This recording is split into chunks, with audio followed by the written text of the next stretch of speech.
The National Aeronautics and Space Administration was established in 1958 as a non-military branch of the United States government that would focus on advancing technology related to airplanes and space. Eventually, this would lead to the space race in the late 1960s that would put a man on the moon. But there were many steps and missions involved with getting to the moon. One such mission is Apollo 1, intended to put humans into low Earth orbit to test the equipment and effects on the human body. However, tragedy struck Launch Complex 34 in Cape Canaveral on January 27, 1967, and 3 American astronauts lost their lives. Virgil I. Grissom, Edward H. White, and Roger B. Chaffee climbed into the cone-shaped command module for a pre-flight test. An electrical fire sparked inside the command module, and 3 men were unable to escape. As a result, command modules were completely redesigned.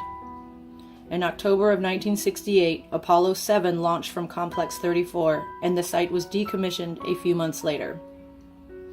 Only 7 launches were recorded at Complex 34, but NASA employees and visitors claim there's a lot of activity still taking place.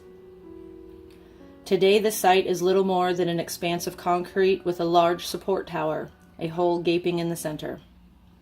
The decommissioned sites are open to the public, and tours are offered at certain times and days. Tour guides and visitors report feeling sad and afraid while walking through this portion of the complex. Screams have been heard multiple times. At one point, NASA considered closing the site due to the number of reports being made, but the complex remains open. In many sites rumored to be haunted, photos can catch evidence of the supernatural. I couldn't find any photos of Launch Complex 34 at night, which makes me think it's inaccessible after dusk, and could explain why there aren't many photos of orbs or lights or anomalies.